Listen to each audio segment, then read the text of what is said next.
The short spear is better than the name implies. It has plenty of reach despite the short prefix, and the potential Ashes of War were so great that I couldn't choose only one, so I settled on two. With dual-wielding spears that can deal with enemies near and afar, you'll surely have a solid build on your hands. First of all, why would we choose the short spear instead of other weapons in the spear class? The short spear is the lightest in its class by half a weight unit, and the most easily obtainable. We can get it from the Prophet starting class, the Twin Maiden Husk at the Round Table Hold, or from drops from any of the footmen that use it all across the lands between. Ultimately, the short spear has the shortest reach in its class, and worse damage at 80 dex and keen infusion when compared to its closest counterparts. I thought if I can make a build work with this weapon, it should work even better with others in the spear class. Our first Ash of the day is Giant Hunt. This Ash can go on a whole assortment of weapons, and is primed for poise breaking. The move starts with a downward charge, and finishes with a huge thrust straight into the air. I have used this to great effect on larger weapons before, and its utility is arguably greater here. Dual short spears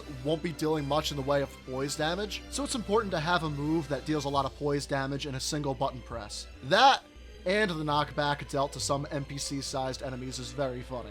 On our offhand, we'll put on Spectral Lance. Spectral Lance turns your weapon into a ghostly partisan and has you throw the weapon in the direction of your choosing. Initially, this seems like a good ranged option and a stylish way of finishing a fight, but the best use I found for it was a distraction. Enemies will go straight towards the impact of the lance. You can pretty easily arc it over their heads and sneak by without incident. Outside of Ash use, the L1s of this weapon will be your main move. They're just about as fast as the R1s and have little downside compared to using a single spear. In fact, the only time I used a single spear over two is when I was trying to apply a status effect. Since status buildup is nerfed when dual wielding, we'll be using a lot of stamina this run, so the Green Burst Crystal Tier and the Green Turtle Talisman come highly recommended. The Thorny Cracked Tier, the Rotten Wing Sword Insignia, and Millicent's Prosthesis all boost our successive attack power. This is a boost we can benefit from plenty due to the fast pace of our moveset. And finally, the Shard of Alexander will help boost the damage of both Ashes. For our stats, we had 60 Vigor, 22 Mind, 30 Endurance, 12 Strength, and 80 Dexterity. The short spear may not have many upsides compared to its peers, but this unfavorable comparison doesn't mean it can't solo